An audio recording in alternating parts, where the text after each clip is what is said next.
بسم اللہ الرحمن الرحیم۔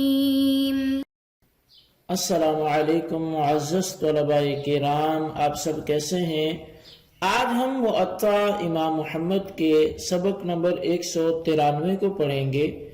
آج کے ہمارے سبق کا عنوان ہے نکاح شغار کا بیان۔ آج کے سبق میں ہم نکاح شغار کی تعریف پڑھیں گے اور شرعاً اس نکاح کا حکم کیا ہے، نکاح جائز ہوتا ہے یا نہیں ہوتا،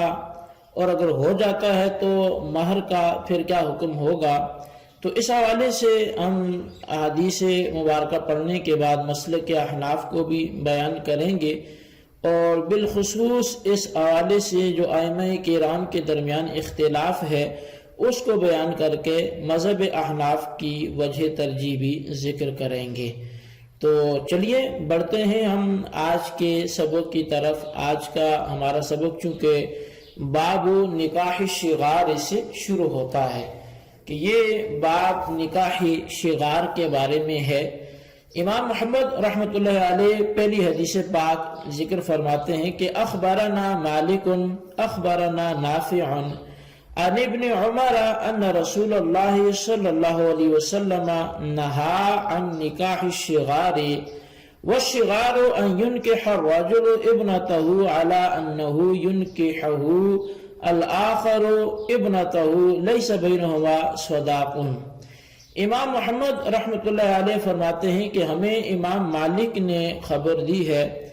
اور وہ فرماتے ہیں کہ ہمیں حضرت نافع نے حضرت عبداللہ بن عمر رضی اللہ عنہما سے بتایا ہے کہ رسول کریم صلی اللہ علیہ وسلم نے نکاح شغار سے منع فرمایا ہے۔ نکاح شغار ہے یہ کہ ایک شخص اپنی بیٹی اس شرط پر نکاح میں دیتا ہے کہ دوسرا بھی اسے اپنی بیٹی دے دے، اور ان دونوں کے درمیان حق مہر نہ ہو۔ قال محمد وبهذا نأخذ لا يكون الصداق نكاح امرأة حتى فإذا تزوجها على أن يكون صداقها أن يزوجه ابنته فالنكاح جائز ولها صداق مثلها عن نسائها لا وكس ولا شطوة وهو قول أبي حنيفة والعامة من فقهائنا۔ امام محمد رحمۃ اللہ علیہ حدیث پاک ذکر کرنے کے بعد اب مذہب احناف کو وہ بیان کرتے ہیں اور لکھتے ہیں کہ ہمارا یعنی احناف کا مسلک اور عمل یہی ہے کہ عورت کا نکاح حق مہر نہیں ہو سکتا۔ عورت کا جو نکاح کرنا ہے یہ نکاح مہر نہیں بن سکتا، لہٰذا جب کسی نے کسی عورت سے اس شرط پر شادی کر لی کہ اس کا حق مہر یہ ہے کہ وہ اسے اپنی بیٹی نکاح میں دے دے گا، تو یہ نفسی نکاح اگرچہ جائز ہے اور اس عورت کو اس کی مثل عورتوں کے برابر پھر حق مہر جو ہے وہ ملے گا، نہ کم ہوگا نہ زیادہ ہوگا۔ اور یہی قول امام اعظم امام ابو حنیفہ رحمۃ اللہ علیہ اور ہمارے عام فقہائے کرام کا بھی یہی کہنا ہے۔ تو بہرحال یہ بات تو آ کے یہاں پر مکمل ہوئی، لیکن اب اس کی اگر تھوڑی سی تفصیل کی بات کریں تو نکاح شغار کی تعریف تو حدیث پاک میں ہی آپ نے پڑھ لی، سن لی،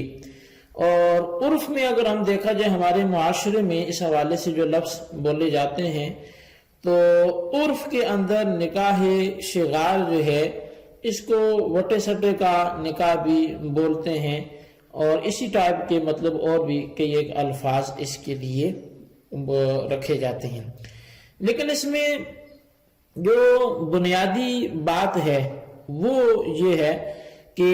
عدل بدل کے نکاح میں حق مہر کسی کا بھی مقرر نہ کیا جائے، بلکہ ایک کا حق مہر دوسری اور دوسری کا حق مہر پہلی، یہ خود ان کا نکاح کرنا ہی ہو جائے گا۔ یعنی ایک جو ہے وہ حق مہر اس کا یہی ہے کہ اس نے پہلے سے نکاح کیا ہے، اور پہلی کا حق مہر یہ ہے کہ دوسری نے اس کے بدلے میں اپنی بیٹی دی ہے، تو یہ نفس نکاح جو ہے یہی حق مہر کے طور پر شمار کر لیا جائے گا۔ اچھا، اب اس صورت میں یعنی وٹے سٹے کے نکاح میں اگر ہر دو عورتوں کو اپنا اپنا حق مہر مقرر ان کا کر دیا گیا ہو تو یہ نکاح پھر شگار نہیں ہوگا۔ یعنی اگر ان کا مہر الگ الگ رکھا گیا اور پھر عموماً ہم دیکھتے ہیں کہ ادھر سے ادھر بھی ایک لڑکی کا نکاح ہوا اور اس گھر سے ادھر بھی ایک لڑکی آئی ہے، تو یہ بظاہر وٹا سٹا تو ہو گیا، لیکن اس میں نکاح شگار کا آپ اطلاق نہیں کریں گے، جو ایک اصطلاحی نکاح شگار ہے۔ اس کی وجہ یہ ہے کہ نبی علیہ السلام نے جس نکاح شگار کی ممانعت فرمائی ہے وہ ہے کہ جس نکاح کو دوسری کا حق مہر قرار دیا جائے۔ اب ایک بندے نے اپنی بیٹی کا دوسرے دوست کے بیٹے سے نکاح کروایا اور اس کی بیٹی کا اپنے بیٹے کے ساتھ نکاح کروایا، اور دونوں نے اپنی اپنی بیٹیوں کا جو حق مہر ہے وہ الگ الگ مقرر کیا ہے، تو یہ وٹا سٹا نہیں ہوگا، نکاح شگار کی صورت میں یہ داخل ہی نہیں ہوگا۔ نکاح شگار کی صورت میں نفس نکاح وہ ہو جائے گا، اگر کوئی نکاح شگار بھی کرتا ہے تو نفس نکاح تو اس سے بھی ہو جائے گا، اور حق مہر جو ہے وہ بھی دینا پڑے گا، لیکن حق مہر کون سا ہوگا؟ تو وہ جو مہر مثلی ہوگا۔ اب یہ مہر مثلی کا مطلب وہی ہے کہ جو اس عورت کے اثر دیگر اس کے والد کی طرف سے عورتوں کا حق مہر ہے تو وہی اس کا بھی حق مہر ہوگا، اگرچہ انہوں نے مجلس میں مقرر نہ کیا ہو۔ اچھا، اب نکاح شگار جائز نہیں ہے، اس کی ممانعت پر کثیر احادیث مبارکہ وہ موجود ہیں، یہاں تو ایک ذکر کی گئی، لیکن صحیح ابن حبان کے اندر ابن اسحاق سے روایت ہے کہ عبد الرحمن بن ہرمس جو ہیں یہ عارض سے روایت کرتے ہیں کہ انہوں نے مجھے بتایا کہ عبداللہ بن عباس کے صاحبزادے عباس نے عبد الرحمن بن حکم کے عقد میں اپنی صاحبزادی دی،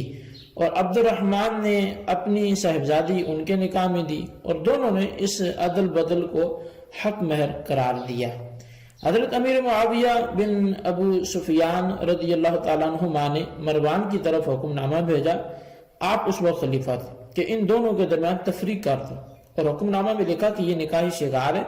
تحقیق اس سے نبی اکرم صلی اللہ علیہ وسلم نے منع کیا ہے۔ تو اب یہ دیکھیں کہ حدیث پاک یہ نکاح شگار کی ممانعت اور اس کے عدم جواز پر یہ دلیل ہے۔ اسی طرح مصنف ابن ابی شیبہ میں حضرت ابو ہریرہ رضی اللہ تعالیٰ عنہ سے روایت ہے کہ رسول اکرم صلی اللہ علیہ وسلم نے نکاح شگار سے منع فرمایا، قال نہا رسول اللہ عن الشگار۔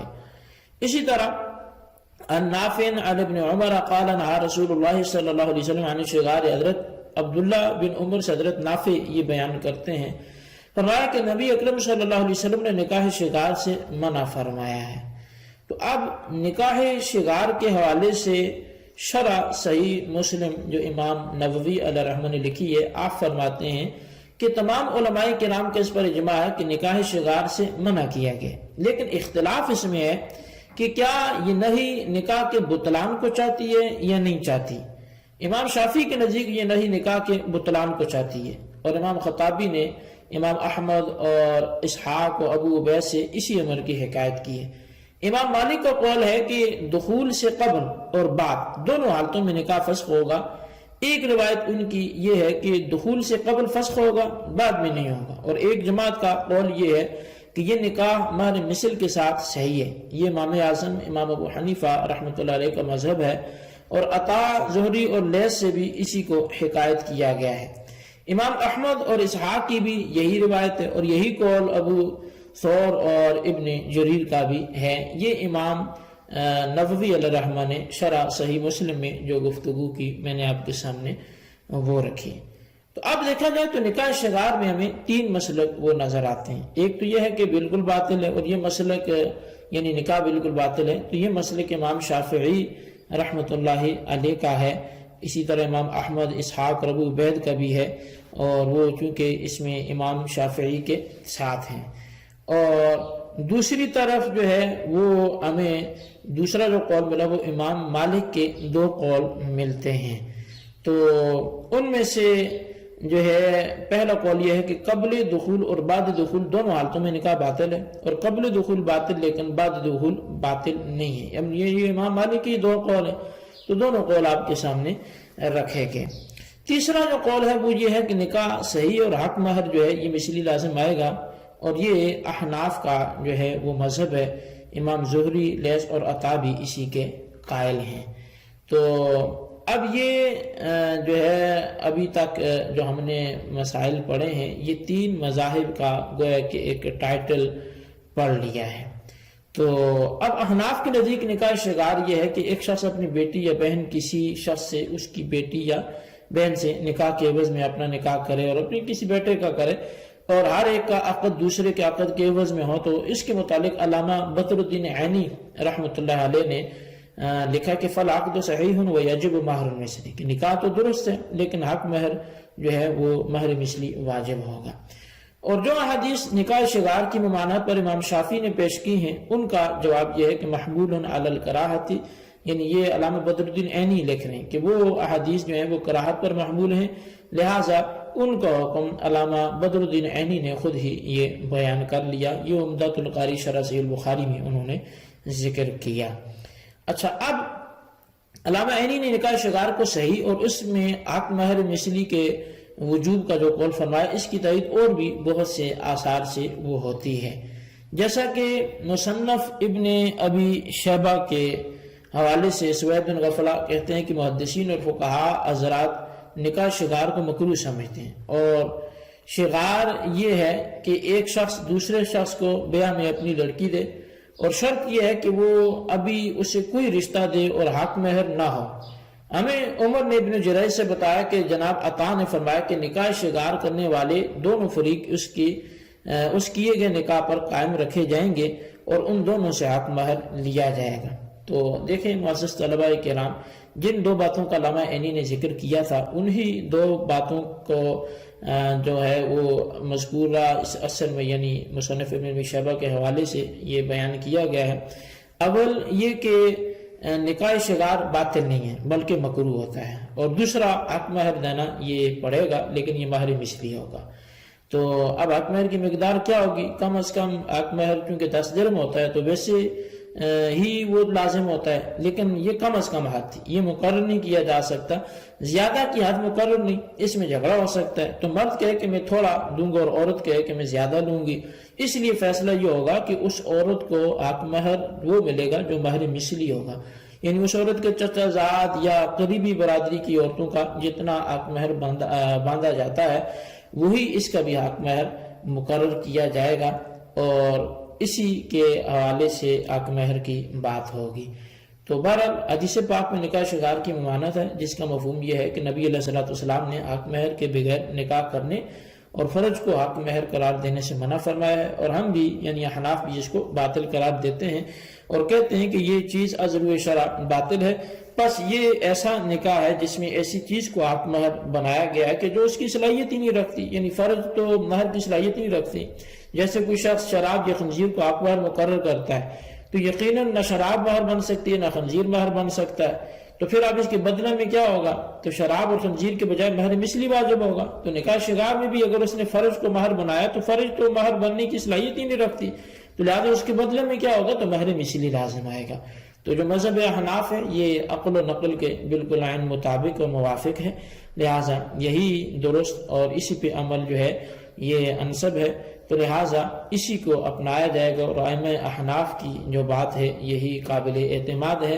اسی کو آپ اپنے ذہن میں رکھیں، خلاصہ آج کے سبق کا اپنے رجسٹر پر ضرور لکھیں۔ اللہ تبارک و تعالیٰ سے دعا کرتے ہیں جو ہم نے آج کے سبق میں پڑھا سنا اسے یاد رکھنے کی توفیق نصیب فرمائے، آمین بجاہ النبی الامین صلی اللہ علیہ وسلم۔